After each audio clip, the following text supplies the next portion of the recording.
Seeing 3-7 again does not prove that your cortisol spiked. You fell asleep without much trouble. Then, in the darkness, your eyes open. The room is quiet.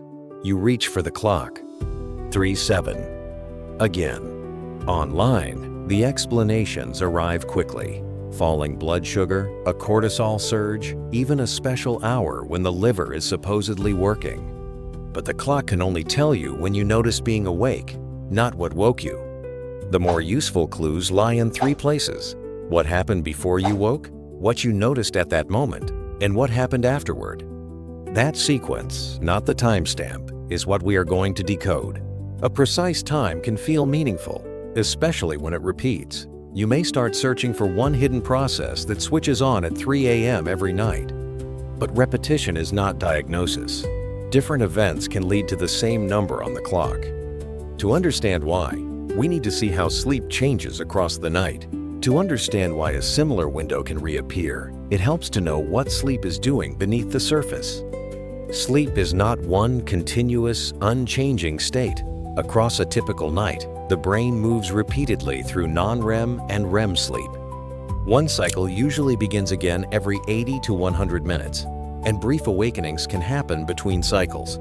Deep sleep is concentrated earlier in the night, while REM sleep becomes more prominent later. That does not mean REM caused your awakening, or that a later night awakening has one universal explanation. It means brief waking can occur within the normal structure of sleep. Sleep also changes with age. On average, slow-wave sleep decreases across adulthood. NHLBI notes that older adults often find it harder to stay asleep and tend to wake earlier. But disruptive waking is not something you must simply accept after 50. And what about cortisol? Cortisol follows a circadian rhythm. In people following a conventional day and night schedule, activity in this system typically climbs toward morning and helps prepare the body for wakefulness.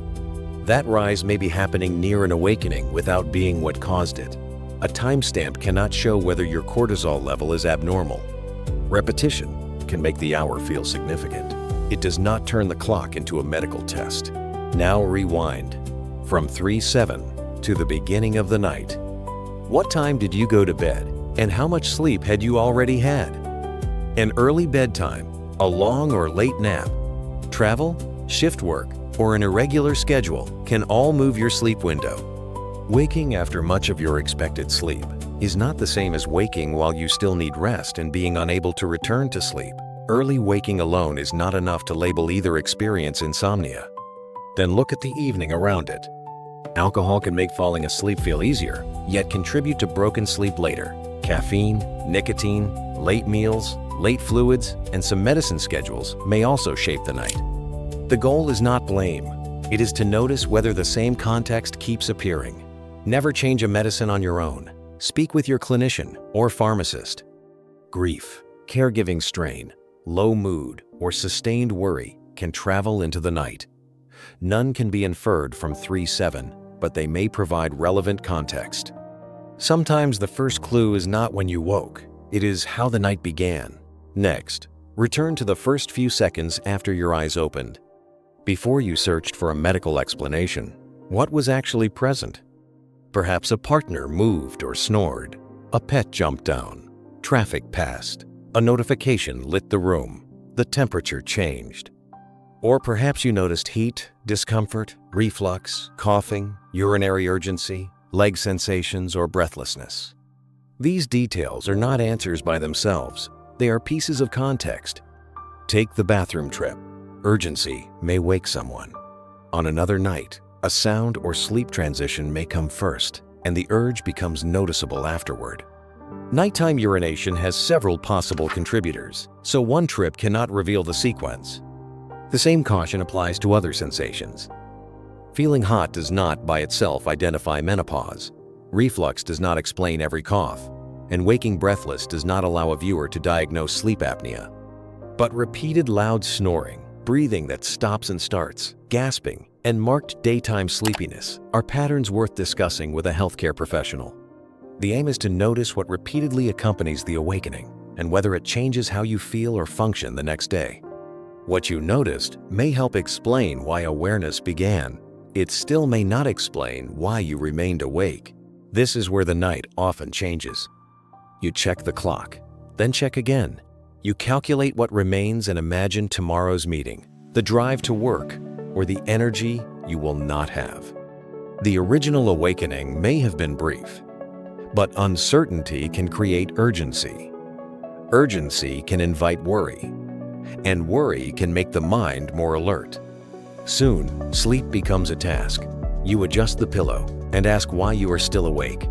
The bed begins to feel like a place of effort. That response may prolong an awakening, but it does not reveal what started it.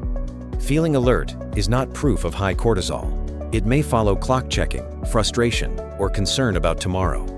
One practical experiment is to turn the clock away and stop repeatedly checking the time, not as a cure, but because clock watching and worry about lost sleep can make insomnia worse. Now the three questions are separate. What shaped the night? What became noticeable when you woke? And what may have helped the awakening continue? The same time can appear on different nights, while the sequence around it is not exactly the same. One night gives you a memory. Several nights may reveal a pattern. For 7 nights, keep a simple note under the same 3 headings: before, at, and after. Before. Record bedtime, estimated sleep onset, naps, schedule changes, evening alcohol or caffeine, and medicine timing without changing it yourself. At.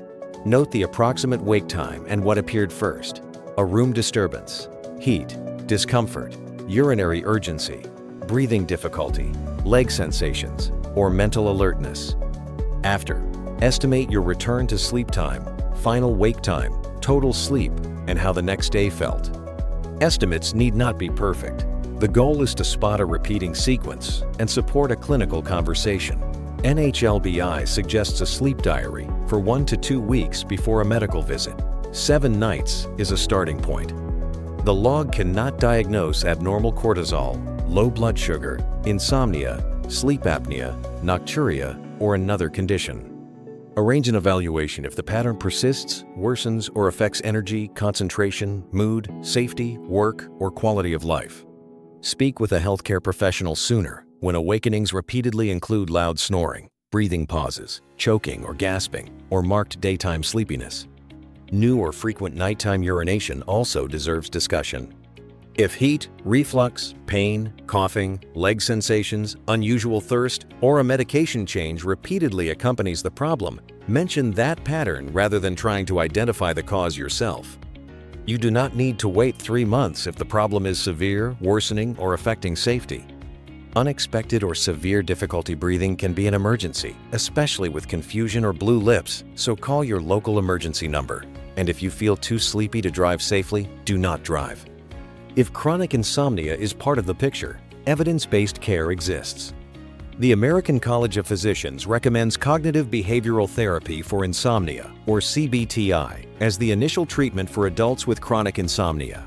The next time 3-7 appears, remember what the clock can and cannot tell you. It marks the moment you noticed being awake. It does not prove abnormal cortisol, falling blood sugar, or a liver problem. The useful signal is the pattern.